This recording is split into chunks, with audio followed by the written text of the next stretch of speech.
भाग्य नौका, कोशिश करने वालों की कभी असफलता एक चुनौती है, इसे स्वीकार करो।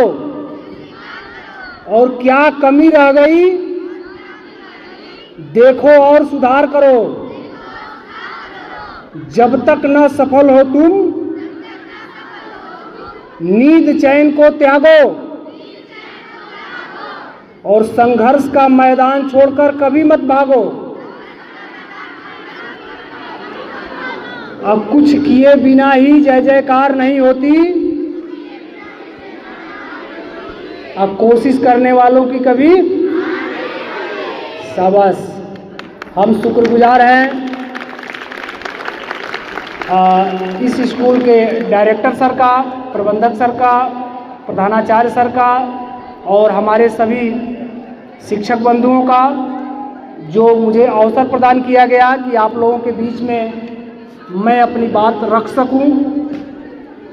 मुझे बहुत ही अच्छा लगता है जब छात्रों के बीच में आने का अवसर मिलता है। पंडित जवाहरलाल नेहरू का नाम कितने लोगों ने सुना है? शाबाश।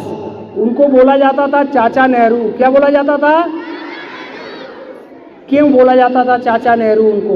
वो देश के प्रधानमंत्री थे, इतने बड़े लीडर थे, वो अपने को चाचा कहवाना क्यों पसंद करते थे? इसलिए पसंद करते थे, उन्होंने एक लाइन लिखी है, childhood is the kingdom where nobody dies. Childhood is the kingdom where nobody dies. बचपना वह साम्राज्य है जहाँ किसी की मृत्यु नहीं होती है। अर्थात इसका मीनिंग समझें। आप में जो आपने प्रोजेक्ट बनाया, जो आपने अपनी सोच रखी, कम से कम 20 लड़कों ने प्रोजेक्ट बनाया, 20 लड़कों का कहें 20 ग्रुप ने प्रोजेक्ट बनाया, उस 20 ग्रुप में कम से कम 50 या 60 लड़के शामिल होंगे। सबके दिमाग में कोई नई चीज़ आई, नई सोच आई और वो आपने प्रोजेक्ट बना डाला। जो उम्र जब बढ़ जाती है, 25, 30, 40 की उम्र हो जाएगी, तो व्यक्ति के अंदर नई सोच नहीं आ पाती है। यह नई सोच इसी उम्र में आती है, 14 ईयर्स से लेके और 20 ईयर्स के बीच में। जितने भी देश में साइंटिस्ट, इंजीनियर, डॉक्टर बनते हैं, सब 14 ईयर्स से लेके 20 ईयर्स के बीच में बनते हैं। आईएएस तो कोई बन सकता है, आईपीएस कोई बन सकता है, लेकिन डॉक्टर, साइंटिस्ट और इंजीनियर ये केवल 14 से 20 का लड़का ही बन सकता है।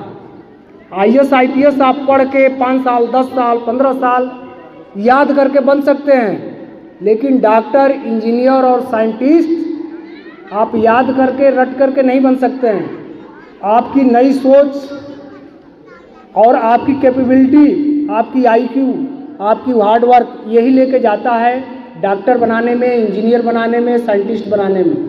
इसीलिए क्लास 12 भी क्वालिफिकेशन रखा गया है, चाहे डॉक्टर के लिए, इंजीनियर के लिए, या आज मंगलयान पर कोई जा रहा है तो वो कोई आईएएस, आईपीएस नहीं भेजता है। कौन भेजता है? साइंटिस्ट भेजते हैं। तो इसलिए कक्षा 12 तक की स्टडी सबसे अच्छी स्टडी मानी जाती है, और उसमें आपका जो उम्र है, जो बायोलॉजी पढ़ाया जाता होगा आपको, जो हार्मोन्स इस उम्र में निकलते हैं शरीर से, वो आपके बॉडी बिल्डिंग के लिए और प्लस माइंड बिल्डिंग के लिए, दोनों के लिए इसी उम्र में निकलता है। आप चाहें तो ओलंपियाड में कोई गेम जीत सकते हैं इस उम्र में, और आप चाहें तो बहुत बड़ा साइंटिस्ट वर्ल्ड में बन सकते हैं। यही वो उम्र है। इसी उम्र में आपको भटकना नहीं है, डिस्ट्रैक्शन से दूर रहना है। तो आज मैंने आप लोगों के इस सारे प्रयोग को, प्रोजेक्ट को देखा। सबके प्रोजेक्ट बड़ा ही सुंदर थे, बहुत मेहनत का काम था और आपकी नई सोच को एक दर्शाता है। उसमें से कुछ प्रोजेक्ट जो मुझे प्रभावित किए उसका मैं बस नाम ले रहा हूँ। ये नहीं कि उनके अलावा लोगों के प्रोजेक्ट खराब थे, सबके प्रोजेक्ट बेहतर थे, लेकिन मेरी नज़र में जो लगा प्रोजेक्ट, इसमें एक तो डीएनए का जो प्रोजेक्ट था, जो रिया ने तैयार किया था, रिया और उनकी टीम ने, दूसरा एक वाटर अलार्म सिस्टम जो मोहम्मद कासिम और उसकी टीम ने तैयार किया था। तीसरा हाइड्रोलिक जो आर्म वाला था, जो उसको उठाने वाला था, लड़के इस साइड वाले लड़के ने जो बनाया था उसकी टीम ने, ये हमको प्रभावित किया। और एक ज्वालामुखी का कंसेप्ट जो इन्होंने बताया कि मैं इसमें इनो डाल लिया हूँ, कोई और पाउडर डाल दिया हूँ, सर्फ डाल दिया हूँ, इससे हमने उसमें एक विस्फोट जैसा क्रिएशन करके दिखाया है। और इलेक्ट्रोमैग्नेट जो सौरभ की टीम ने तैयार किया है। तो ये छोटे कंसेप्ट हमको दिखाई दिए। एक कंसेप्ट का मुझे इसमें अभाव दिखा और मुझे बता देने में कोई गुरेज नहीं है। आज के युग में दो कंसेप्ट पर बहुत तेज काम हो रहा है और इस पर आप लोगों की भी नई पीढ़ी की सोच की भी ज़रूरत है। एक तो क्वांटम कंप्यूटर और दूसरा जो हमारा स्पेस है। दो ही क्षेत्र में हमको प्रगति करना है। एक तो स्पेस के क्षेत्र में, अंतरिक्ष जिसको आप बोलते हैं, और दूसरा क्वांटम कंप्यूटर के क्षेत्र में। बाकी हम जो आज कंप्यूटर यूज कर रहे हैं क्लासिकल कंप्यूटर है। ये बाइनरी सिस्टम 0-1 की भाषा समझता है, जिसको आप कंप्यूटर की भाषा में बिट्स या क्या बोलते हैं उसको, तो उसकी भाषा को समझता है। क्वांटम कंप्यूटर अभी गूगल ने एक डेवलप किया है, मार्केट में अभी नहीं आया है और चाइना और भारत भी इस पर काम कर रहा है। क्वांटम कंप्यूटर का मतलब कि एक ऐसा कंप्यूटर आने वाला है जिसमें कई गणनाएं एक साथ की जा सकती है। जैसे आप उस कंप्यूटर के माध्यम से कोई फिजिक्स का सवाल लगा रहे हैं वो भी लगेगा सवाल, बायो का लगा रहे हैं वो भी लगेगा सवाल, कोई रिसर्च कर रहे हैं वो भी रिसर्च पेपर उसमें तैयार होता रहेगा। विद इन मिनट्स के अंदर एक साथ कई प्रोजेक्ट उस कंप्यूटर पर काम करेंगे। उसकी कुछ नुकसान भी फ्यूचर के लिए है कि हो सकता है सबके डाटा हैक हो जाए, हो सकता है कुछ भी हो सकता है। लेकिन उस संभावनाओं पर हम लोगों को विचार ना करके हमको एक प्रोजेक्ट, आपको अपने मेंटर से, टीचर से ये समझना होगा कि क्वांटम कंप्यूटर क्या है, उस पर एक कोई प्रोजेक्ट तैयार कराएं और स्पेस पर, दूसरे प्लैनेट पर, दूसरे मिल्की वे में, दूसरे सोलर सिस्टम में जीवन की संभावनाओं पर। अभी हमको ये पुराना प्रोजेक्ट हो गया मून, सन, अर्थ, वहाँ पर तो आदमी पहुँच गया, प्रोजेक्ट बनाने की उसमें आवश्यकता नहीं है। मून पर तो कई बार कई देशों के लोग पहुँच गए। अब हमको दूसरे सोलर सिस्टम की संभावनाओं पर आपके दिमाग, अपनी सोच को आपको बढ़ाना है, क्वांटम जैसा सोच बढ़ाना है। अब हमको क्लासिकल फिजिक्स की उतनी ही आवश्यकता है जो हमारी भौतिक आवश्यकताओं को पूरा करता है। अब हमको क्वांटम फिजिक्स की दुनिया में आगे बढ़ना है, जो 1905 के बाद समाज में दिखाई दिया और जिससे आज आप चाहे सोलर सिस्टम देख रहे हो, चाहे जो भी चीज़ें आप देख रहे हैं, जब आप उसकी गहराई में थोड़ा बहुत भी स्कूल में अपने टीचर से आप पता करेंगे क्या है क्वांटम फिजिक्स, कैसे ये काम करता है, भविष्य में इसकी क्या संभावना है, कैसे हम ईश्वर को भी इससे पकड़ लेंगे, ईश्वर को जान पाएंगे, ईश्वर है भी या नहीं, आत्मा है भी या नहीं, ये सब चीज़ें क्वांटम फिजिक्स आपको बताएगी और आपकी पीढ़ी आगे जाकर इसमें कुछ डेवलप करेगी जो हमारे समाज को मिलेगा। हम लोगों की उम्र अब इस पर थक चुकी है, अब आप लोगों की उम्र है। दो एक आप बोर हो रहे हैं, दो एक आपको कुछ पंक्तियाँ मैं सुना रहा हूँ, बड़े धैर्य। पहले तो अपने लिए एक बार ताली बजाइए, शाबाश। ये ताली हमने बजवाया ताकि आपका ध्यान हमारी तरफ कंसंट्रेट हो। अभी तो उड़ान है, दास्तां अभी बाकी है। आवाज पीछे जा रही है, पीछे वाला बच्चा हाथ उठाओ, पीछे वाला। आवाज क्लियर है, शाबाश। अभी तो उड़ान है, दास्तां अभी बाकी है। अभी तो बोलो एक बार, अभी तो उड़ान है, दास्तां अभी बाकी है और उड़ान मुकम्मल होने तक आसमां अभी बाकी है। अभी ये लास्ट प्रोजेक्ट नहीं है, अभी इसके बाद भी प्रोजेक्ट बनाने हैं, ठीक है। दूसरा इसी के साथ मैं कंप्लीट करता हूँ। जीवन में असली उड़ान अभी बाकी है, जीवन में असली उड़ान अभी बाकी है और हमारे इरादों का इम्तिहान अभी बाकी है। अभी तो नापी है बस मुट्ठी भर जमीन, बोलो, अभी तो नापी है बस मुट्ठी भर जमीन, अभी तो सारा आसमान अभी बाकी है। तभी बहुत छोटा प्रोजेक्ट आपने अपनी सोच से बनाया, अभी बड़े काम आपको दुनिया में करना है।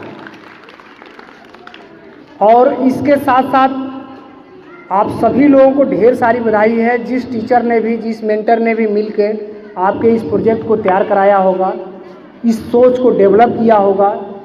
ये छोटी चीज़ नहीं है। हम लोग जब 10th और 12th में पढ़ते थे तो 12th में थोड़ा बहुत फिजिक्स के लैब और केमिस्ट्री के लैब में आदमी जाके थोड़ी बहुत चीज़ें आदमी, वो भी जो सिलेबस की थी वो कर पाता था।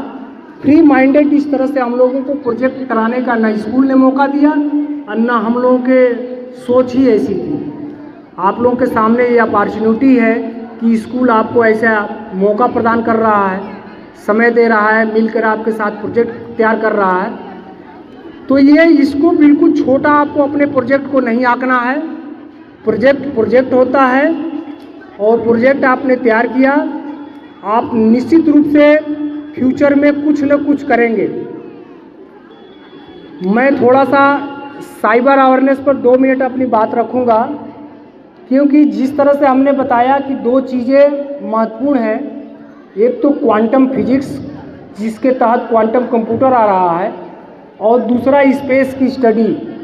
उसी तरह से तीसरा जो सबसे महत्वपूर्ण है आज के समय का, साइबर क्राइम अवेयरनेस। रियल दुनिया में जो क्राइम होते थे, जो आप लोगों ने टीवी में, पेपर में देखते होंगे कि ये हत्या हो गई, लूट हो गई, डकैती हो गई, इस तरह के अपराध, अपहरण हो गए। रियल दुनिया के जो क्राइम थे साइबर की दुनिया में समाहित हो गए हैं। जिस तरह से हम डेवलपमेंट कर रहे हैं, कंप्यूटर और इंटरनेट और नेटवर्क की दुनिया भी उतना ही डेवलपमेंट कर रही है, और उसके क्रिमिनल भी पढ़े लिखे लड़के ही आ रहे हैं, कंप्यूटर साइंस इंजीनियर आ रहे हैं। इस तरह के ऐप डेवलप कर रहे हैं, इस तरह के लिंक डेवलप कर रहे हैं, इस तरह के सॉफ्टवेयर डेवलप हो रहे हैं, इस तरह के वेबसाइट डेवलप हो रहे हैं कि पढ़ा लिखा आदमी उसका शिकार हो रहा है, अनपढ़ आदमी नहीं शिकार हो रहा है। उसको ज़रूरत नहीं वेबसाइट खोलने की, अनपढ़ आदमी को। पढ़े लिखे को ज़रूरत भी है, वो वेबसाइट भी खोलेगा, लिंक भी क्लिक करेगा। तो इस तरह के अपराध से बचना है। अभी आपको इसके बारे में केवल इतने हम बताना है हमको कि आपके परिवार का कोई व्यक्ति साइबर क्राइम का शिकार हो गया। साइबर क्राइम का मतलब उसके खाते से पैसा कट गया, या उसको कोई व्यक्ति ब्लैकमेल कर रहा है कि तुम्हारा फ़ोटो रखे हैं, वीडियो रखे हैं। 2 ही क्राइम है साइबर क्राइम का, या तो आपके खाते से पैसा जाएगा या आपको ब्लैकमेल किया जाएगा। इस तरह की चर्चा अगर आपके परिवार में, आपके घर में, आपके रिश्तेदार में होती है तो तत्काल 1930 पर इसकी सूचना दे दें आप। जैसे गांव में मारपीट की सूचना आप 112 पर देते हैं, तो आपकी उम्र के स्तर से बस आपको इतना ही करना है कि 1930 पर आप अपने गार्जियन, दोस्त, मित्र, रिश्तेदार से बताइए कि इसकी सूचना दे दें, सूचना को छुपाए नहीं। और दूसरा, अगर घर में कंप्यूटर लैपटॉप चल रहा है तो www.cybercrime.gov.in एक वेबसाइट है मिनिस्ट्री ऑफ होम अफेयर्स का, उस पर लॉगिन करके अपनी सूचना भर दें, अपनी शिकायत दर्ज करा दें। वो सूचना हमारे पास अपने आप आ जाएगी थाने पर। तो सर मैं आज ज़्यादा इन लोगों का समय नहीं लूँगा, क्योंकि 1 घंटे के लिए ही मैं आया था। तो एक बार इन बच्चों को हमारी तरफ से सर बहुत बहुत बधाई है, और 2-3 लड़कों को मैं डायरी देना चाह रहा था। तो किन बच्चों को दिया जाए? ये बच्चे बिल्कुल ना समझें कि जिनका मैंने नाम बोला है वो फर्स्ट, सेकंड, थर्ड आ गए, वो आपका स्कूल तय करेगा। मुझे जो प्रभावित किया उन लड़कों को मैं यहाँ आमंत्रित करना चाहूँगा कि वो बच्चे अपनी अपनी टीम के साथ यहाँ आ जाए, टीम लीडर के साथ। जिन बच्चों को, या मैं ही आ जाता हूँ, सबसे बेहतर तो वही रहेगा। नहीं, यहाँ आने से बेहतर कि बच्चों के पास जाकर उनको कुछ दिया जाए। चलिए वहीं चलिए। तो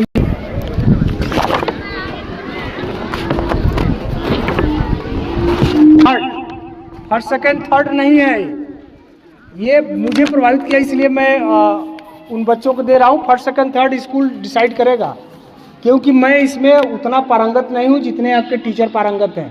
वो उस चीज़ को पढ़ा रहे हैं, कोई बायो पढ़ा रहा है, कोई एग्रीकल्चर पढ़ा रहा है, कोई साइंस पढ़ा रहा है, सब कंसेप्ट बने होंगे।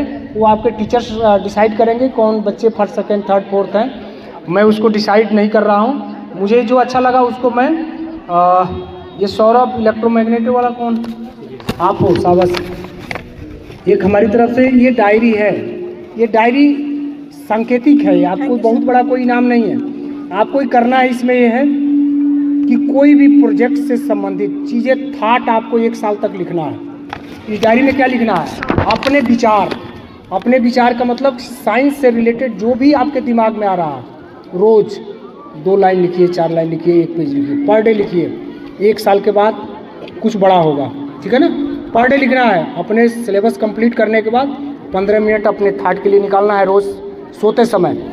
अगर 11 बजे तक पढ़ते हैं या 10 बजे तक, तो जब बैठने जाएं, आप लेटने जाएं, सोने जाएं, तो ये डायरी निकालेंगे और उसमें अपने विचार 1 पेज रोज़ लिखेंगे, डेट डाल देंगे। आज का विचार हमारे दिमाग में साइंस के प्रति ये विचार आया। केवल ये नहीं इलेक्ट्रोमैग्नेट के ही नहीं, साइंस से संबंधित जो भी विचार आपके आए, ये चीज़ हमने स्कूल में पढ़ा, ये चीज़ें हो सकती हैं, 1 पेज आप लिखेंगे, ठीक है। शाबाश, बहुत बढ़िया। और ज्वालामुखी, ठीक है, ज्वालामुखी जो आपको भी रोज़ लिखना है, ठीक है ना।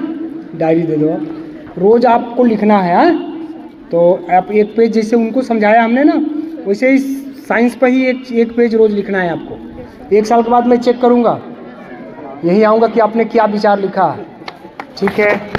और क्या था ये वाटर अलार्म सिस्टम, ये क्या था हाइड्रोलिक आर्म्स, शाबाश।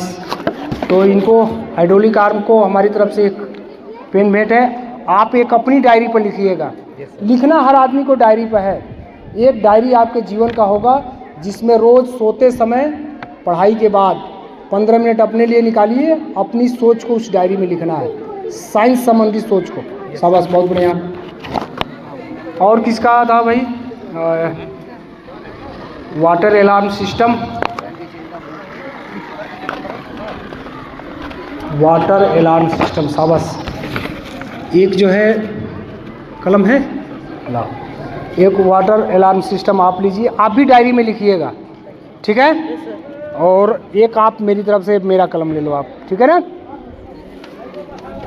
तो सभी लोग अपने अपने डायरी में लिखेंगे और लिख के अगले साल जब मैं आऊँगा इस स्कूल में, तो आपके थाट हमको दिखाई देना चाहिए। ये तो हम 5 लोगों को नहीं बताए हैं, आप सभी को एक डायरी रखना है, उसमें अपने थाट लिखने हैं साइंस से रिलेटेड। साइंस में आप चाहे फिजिक्स हो, केमिस्ट्री हो, बायो हो, एग्रीकल्चर साइंस हो, स्पेस साइंस हो, कोई भी साइंस से रिलेटेड अपनी एक थाट लिखिए। 1 साल में 365 दिन होते हैं, 365 पेज पर आपके थाट होना चाहिए, ठीक है। रोज़ एक थाट लिखेंगे। थैंक यू सभी लोगों को, बहुत बहुत धन्यवाद।